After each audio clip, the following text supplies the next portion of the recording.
जय हिंद सर, मैं constable driver अक्षर सिंह 244 बटालियन सीआरपीएफ से हूं और मैं हिमाचल प्रदेश का रहने वाला हूं।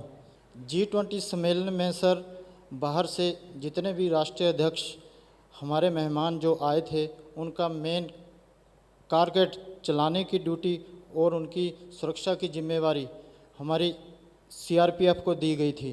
इसके चलते हमें स्पेशल 2 महीने की ट्रेनिंग ग्रेटर नोएडा में कराई गई। ट्रेनिंग के दौरान हमें बाईं तरफ स्टीयरिंग वाली गाड़ियों को चलाना तथा उनके फीचर के बारे में सिखाया गया।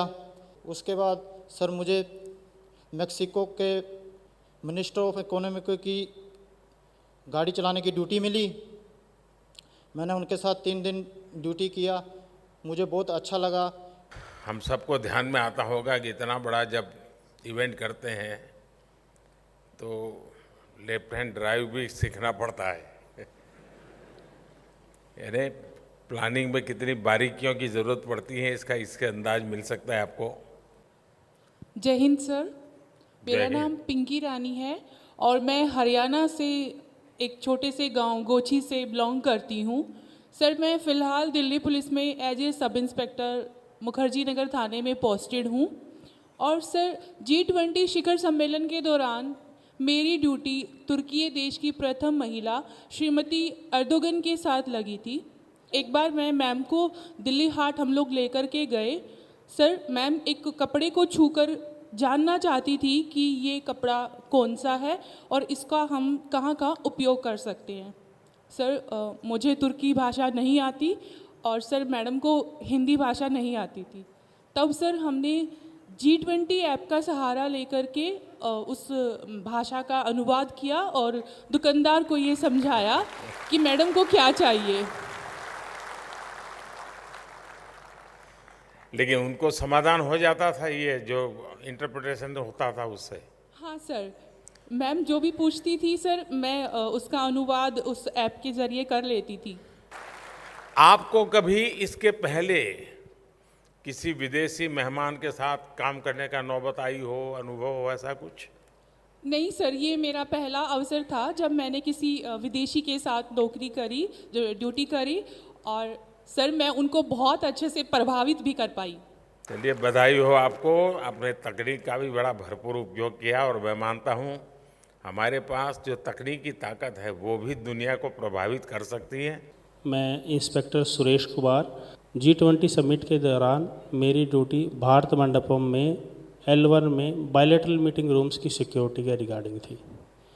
क्या रहा आपका अनुभव इस समय? सर हम ये ड्यूटी बड़े गर्व के साथ कर रहे थे और हमें बड़ा अच्छा अनुभव हो रहा था कि हम इतने बड़े प्रोग्राम को ऑर्गेनाइज कर रहे हैं। सर मेरा एक निजी अनुभव इस समय के दौरान रहा कि दिनांक 9/9 को जब मैं ड्यूटी पर था तो सॉरी सर, मुझे सूचना मिली कि मेरी माता जी को हार्ट अटैक आने के कारण अचानक हॉस्पिटल में एडमिट कराया गया। सर उस समय मैंने अपनी ड्यूटी को जारी रखा।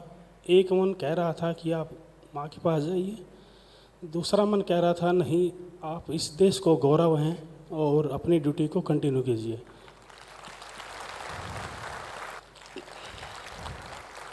सूरज जी, मैं समझता हूँ कि बहुत ही कठिन पल में आपने मन को संतुलित रखा। ये बड़े ही हिला देने वाले पल होते हैं, लेकिन आपको लगा कि ऐसे समय अगर आप, क्योंकि 9 तारीख यानी वो पहला दिन और बड़ा महत्वपूर्ण काम था, अचानक किसी दूसरे को ड्यूटी भी संभव नहीं थी और आपने इतनी सारी बातों को संभाल लिया। तो सुरेश जी, मैं आपको बहुत धन्यवाद देता हूँ कि आपने देश की ज़रूरत को प्राथमिकता दी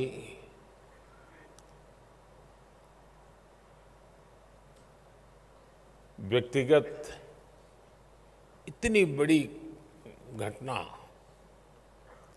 उससे अपने आप को अपने ड्यूटी के लिए समर्पित रखा। परमात्मा आपको बहुत शक्ति दे। धन्यवाद। जय हिंद सर। मेरा नाम प्रवीण कुमार है। मेरे ऊपर जो एनडीएमसी की 41 मुख्य सड़कों के सौंदर्यीकरण का कार्य भार मुझे सौंपा गया था। यह मेरे लिए एक बहुत ही बड़ा चैलेंज था कि विभाग ने एनडीएमसी की 41 उन मुख्य सड़कों का, जिनसे होकर हमारे विदेशी मेहमानों को आना है, उनके सौंदर्यीकरण का कार्य मुझे सौंपा गया है। एक छोटा सा वाक्य बताना चाहूँगा सर। मैं रात को 3 बजे घर पहुँचा और अगले दिन सुबह लीला होटल के सामने उपराज्यपाल साहब का निरीक्षण था। मैं जैसे ही 3 बजे घर के ठीक सामने पहुंचा, मैंने दरवाज़ा नॉक किया ही था, अंदर से दरवाज़ा खोलने आए, तभी मेरे पास फ़ोन की घंटी आई कि सर हमने जो गमलों का ग्रुप लगाया है उस पर एक गाड़ी वाले ने एक्सीडेंट कर दिया और पूरे के पूरे ग्रुप को बिखेर दिया।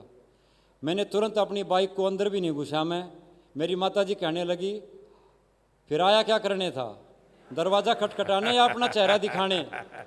माताजी ने यही कहा कि बेटा इस समारोह को जी जान से मेहनत लगाकर सफल करो, अपने देश का नाम नीचा मत होने दो, जाओ और अगर ज़रूरत पड़े तो 2-3 दिन तक वहीं रुको। अच्छा हुआ कि आपने दरवाज़ा खटखटाया, जिसके कारण माँ को भी पता चला कि रात रात काम करना पड़ता है। जी।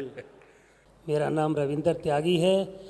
जब मैंने घर पे ये बताया कि भाई G20 का आयोजन है, ऐसे तो सबको मालूम था, पर जब मैंने अपनी श्रीमती जी से बोला कि भाई 8, 9, 10 मैं अर्ली मॉर्निंग जाऊंगा और लेट नाइट घर पे आऊंगा, तो उन्होंने कहा भाई ये तो बड़े फ़ख्र की बात है त्यागी जी, अगर आप घर भी ना आओ 3 दिन वहीं रहो तो कौन सी दिक्कत है आपको। भाई हम तो बड़ा प्राउड फील कर रहे हैं कि आप G20 के आयोजन का हिस्सा हो, तो 3 दिन वहीं रहो, ये देश का सवाल है। और सबसे बड़ी खुशी मुझे इस बात की रही कि ये G20 का आयोजन भारत के साथ साथ दिल्ली और दिल्ली के साथ साथ उस ITPO के परिसर प्रगति मैदान में हुआ, जहां हम पिछले 33 वर्षों से काम कर रहे हैं। त्यागी जी, जी सर। मुझे लगता है जिस दिन आपकी श्रीमती जी को पता चलेगा जी कि अब मोदी जी आपको 1 महीने के लिए ले जा रहे हैं, जी तब तो वो सर, मिठाई बांटेगी। सर